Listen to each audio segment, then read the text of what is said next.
ano ang nabili ng taong bayan sa 9.5 bilyon na kinuha sa ating mga bulsa.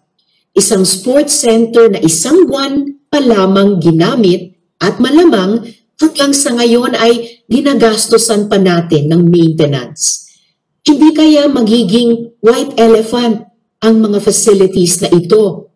9.5 bilyong pisong nagamit sanang panglaban sa COVID o kaya ay ayuda para sa kabikulan at iba pang mga rehiyon matapos ang bagyong Rolly. Gave their due respect to the Filipino athletes. I am embarrassed that we cannot even honor that. I am embarrassed that we choose to make a political issue out of a world-class facility. Kaya tuloy, wala nang mag-aabalang magpatayo ng matitino at kahanga-hangang mga infrastructure dito sa Pilipinas. Dahil magpatayo ka lang ng maganda, sasabihin na sa'yo na may kalokohan ka. So paano? Puro bulok na lang tayo para walang pumansin. Ganon. Paano magiging white elephant? Madam Sponsor, do you even know what are the conditions of our sports facilities? Para sabihin mong yung world class na yon magiging white elephant? Hindi nyo ba alam na pinasa natin ang National Academy of Sports? And doon magte-training ang mga bata natin, mga future Manny Pacquiao. Paano naging white elephant? Sana naman mag-ingat naman kayo sa mga paratang nyo. Dahil yan na naman ang i-headlines. Di man lang natin binigyan ng konting parangal, konting respeto ang mga national athletes. Na alam nyo ba, kung hindi dahil sa bayanihan to, hindi pa magkakaroon ng allowance. Hindi thanks to PSC yan, thanks to Speaker Alan Cayetano, Congressman Bambol Tolentino, and Senator Sani Angara. So hinahalo ko yung mga mukha ng mga athletes na to doon sa tinatawag niyong white elephant. Kasi that is the only reason why you put up such a structure for people. In this case, for young athletes.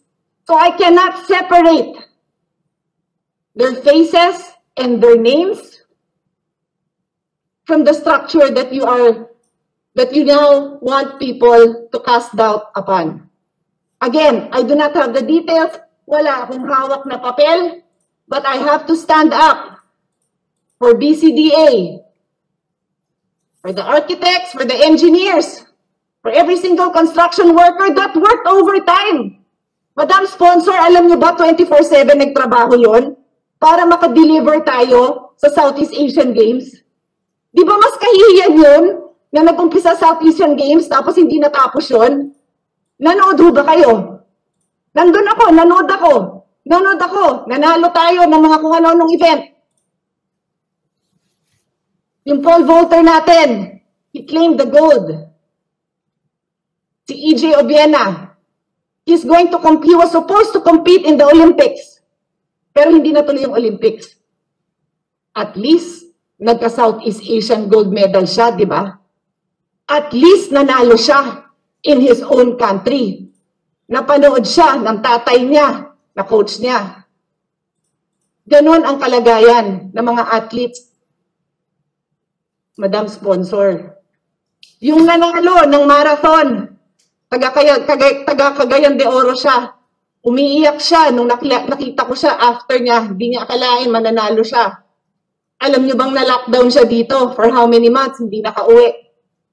O baka sabihin niyo irrelevant yan. Hindi irrelevant yun. Kasama yun sa mga sakripisyo ng mga athlete. Tapos ngayon, ang kaisa-isang nagawa natin for them, binibigyan pa natin ng mali siya. Kaya yan ang mangyayari sa bansa natin. Puro mali siya tayo, puro paghuhusga. Mr. President, may I respond now? And yes, good gentlewoman. Thank you, Mr. President. Indeed, if the good colleague had caught more or most of my privileged speech, it probably would not have caused the gentle lady as much distress. Maganda naman talaga yung mga facilities. Nobody's arguing against that. And sinuportahan ko rin yung itinayo natin by law na paaralan para sa ating mga atleta. World class nga naman yung mga facilities kahit tignan lang natin sa mga litrato. Pero baka mas world class pa kung binid out according to law. Yung mga itinanong ko, hindi pa akusasyon, pero sinabi ko mga bagay na dapat alamin. We're not merely content of news reports or headlines. They had been, Mr. President, already the subject of opinions by the Government Corporate Council, by the Office of the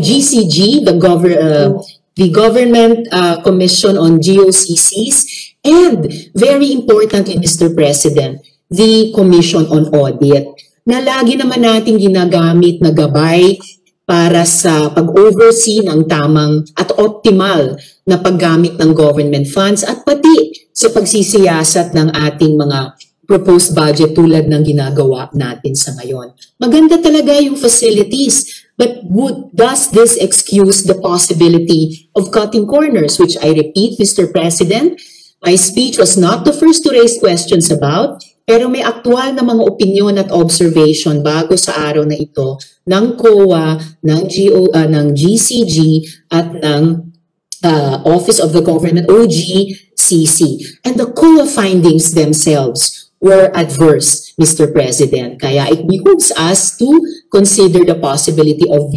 looking into them. Ang aking mga tanong na iniraise ay walang pagbabawas sa pagbibigay halaga natin sa ating mga atleta mula pambansa hanggang lokal.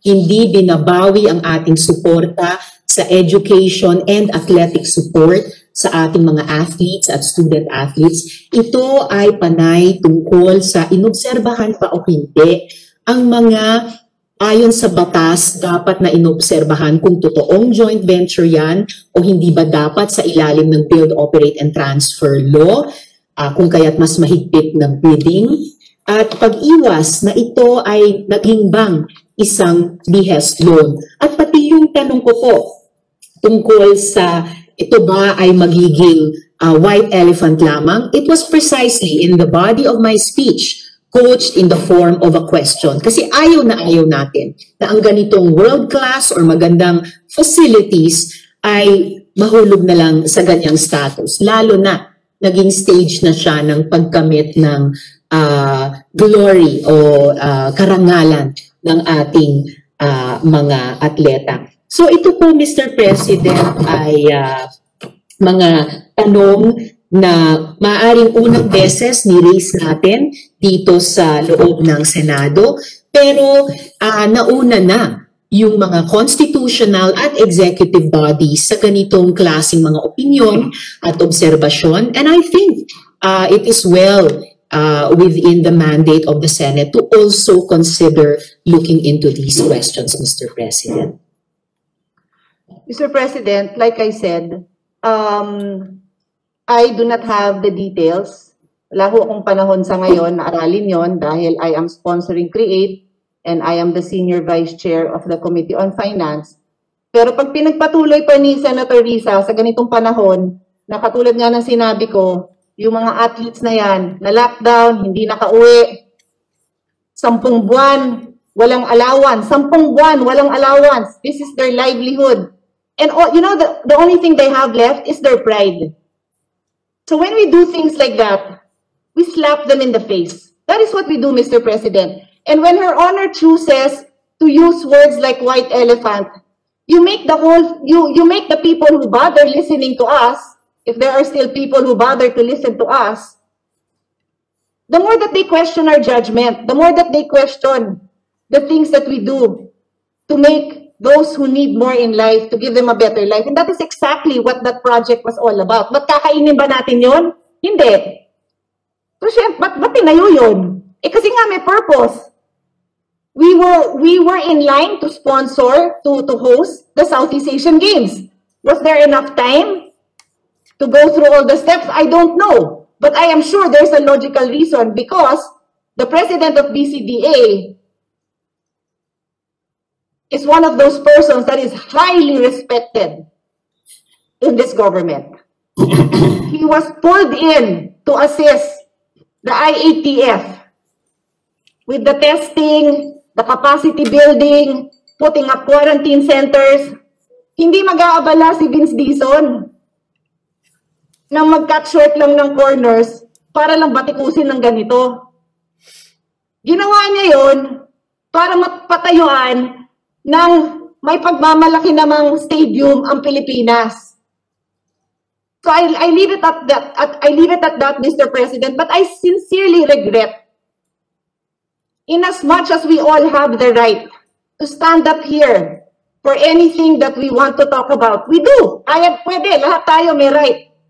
Pero I sincerely regret na nagagamit ang floor natin para sirain ang napakagandang pangalan ng napakagandang mga proyekto na tinayo para lang naman bigyan ng kahalagahan ang ibang sektor ng ating bansa na normally hindi napapansin.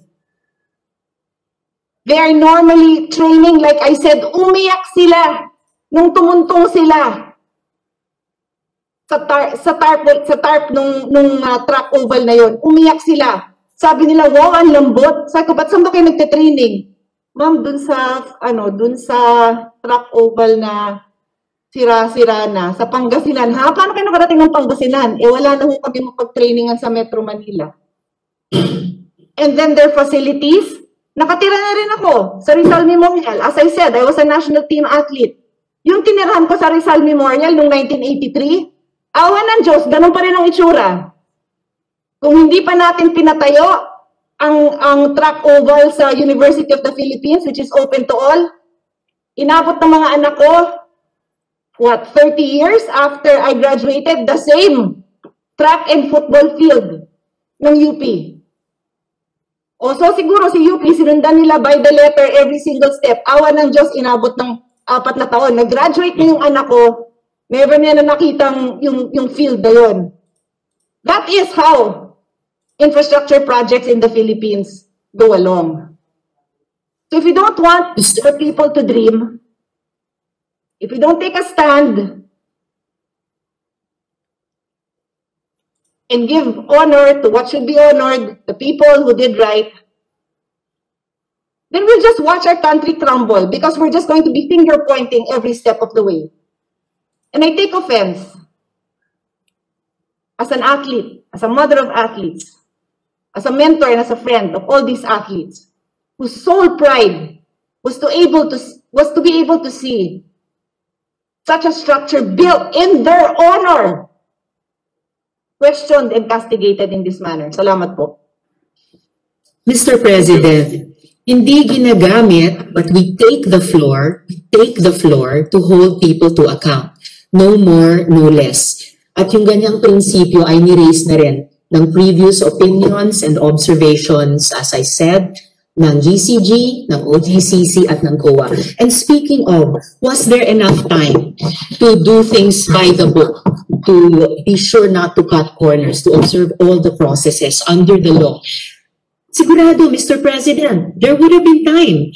Kasi ayon sa timeline, August 16, 2017 pa lang, ang BCDA ay unang tumanggap ng unsolicited proposal mula sa MTD Capital Berhad for the construction of the National Government Administrative Center o NGAC in New Clark City. So ibig sabihin po, Mr. President, a full 2 years bago na-consummate itong proyekto, there would have been all the time para siguruhin na nasusunod ang mga batas which I have cited in my questions. Yung mga batas tulad ng Build, Operate, and Transfer Law na may kinalaman sa tamang bidding at hindi yung i-label itong proyekto na isang joint venture.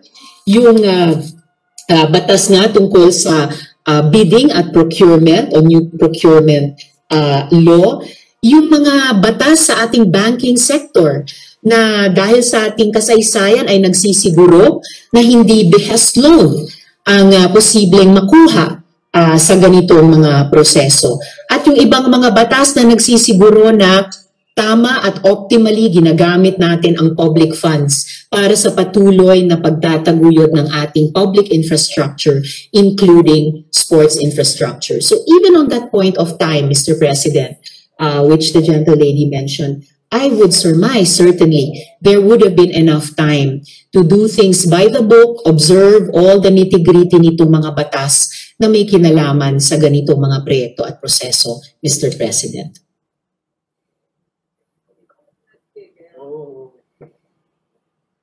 All right, thank you. Well, just to add a little trivia. Of course, it's very known fact that I have been a national player of the Philippines since 1976 all the way to 1987. I do understand the points being raised, and more particularly about the athletes. But there is one thing that really got my attention in the facilities that were built. It was only then that I found out last Southeast Asian Games, for the reason that our swimmers always have a hard time against the foreign competitors. We always see the Olympic swimming pool. Yun ang ginagamit nila, Olympic size swimming pool. Yun ang competition, di ba? Yung pala, mayroon pang isa pa dapat na Olympic size swimming pool, other than the one that's going to be used, which we now have. Dati wala tayo. Kasi dapat pala, bago mag-compete, tumitira na dun muna. Nagpa-practice muna dun sa isa. Kaya doble pala yun, pagkayang gano'n. Anyway, the other countries had that before. Singapore and all that countries. Tayo yung nagtsatsaga sa may mga lumot doon sa ultra. So now, we not only have a top-level Olympic-sized swimming pool for international competitions, we also have an international Olympic-sized swimming pool for the training, not the official pool that is being used. Anyway, just the trivia for the record. So, Majority Leader, Senator Cayetano, go ahead. Mr. President, since you mentioned that by Olympic standards, you're right, that's a requirement that you have they call it a warm-up pool. So without that, you cannot get the proper accreditation. You will not receive that highest level of accreditation, and you will not be able to sponsor international competitions. So in fact, Mr. President, during the Southeast Asian Games, as it was happened, sa sobrang tuwa nung ating National Sports Association ng Swimming, they already said yes to host this international competition. I'm not sure if it was this year, so baka hindi nga natuloy because of COVID, no? Because they are now qualified to host those kind of swimming events, which we could not do before. Kung familiar kayo sa Rizal Memorial tsaka sa Ultra, hindi ganun ang swimming pool doon. And I'd also like to spread into the record, similarly for the track oval. So the ones that you would have seen, for anyone here who watched it, that track oval is the main track. Pag lumabas ka dun sa stadium, there's another track, Mr. President. Kasi ganun din, it is required that there is a warm-up track. And then, in addition to that, underneath the stadium, but really underneath, because same level ng ground, inside the stadium, indoor, merong mga 100-meter din na track. So, pag matagal ka pa, doon ka mag-warm up sa labas. Pag malapit ka na, pwede ka mag-sprinting dun sa loob. And then finally, in the main. All of this would not be accredited. Again, yung white elephant na inaabala nyo, Madam Sponsor, we can now host international competitions. And that will even be cheaper for our athletes because they don't have to keep going abroad. We can host. It brings glory to the country. Mura para sa ating mga athletes and coaches. May facilities naman doon para matulog. Hindi ko natapos yung kwento ko, pero yung sinasabi kong natutulog ako doon sa dorm, doon sa Rizal, na ngayon ganun pa rin. Now, we have world-class facilities. Nung nakita ng mga athletes, naiyak sila. Kasi mukha daw hotel yung kanilang kwarto. Ano sasabihin natin ngayon? Dapat hindi mukhang hotel yan. Dapat mukha lang kayong tabi-tabing dormitoryo. Di ba nila karapatan yon? Na humiga dun sa hindi iniipis, na humiga sa magandang kama, na magkaroon ng magandang banyo? So yan ang kini-question natin. Anyway, Mr. President, it's because of you na dinagdag ko to dahil nabanggit niyo yung swimming pool. Dinagdag ko na rin po yung track oval. Thank you. Right. No, Mr. President, Mr. President, if I may. Go ahead. Mr. President. No, Mr. President, again, if the good gentle lady had caught the greater or most part of my speech, she would have understood what I'm saying. It is not our honorable athletes who have poured their hearts out in the pool, on the track, on every terrain and equipment where they raise the flag of our country, who are in question here at all. I celebrate our athletes, and they are people of honor and dignity, and certainly bilang mga kababayan natin, they would also not want such questions that have been raised by executive and constitutional bodies to remain unanswered conclusively and cast any shadow of possible corruption on the gold and the silver and the bronze they have brought to our country for the past many years. No? So let us continue to support our athletes, but also to honor them. Let us consider clearing all these questions about possible corruption once and for all. And since the good lady from Taguig mentioned the BCDA chair, well, even he is facing graft and corruption charges. So why is it something that the Senate could not consider looking into? So let us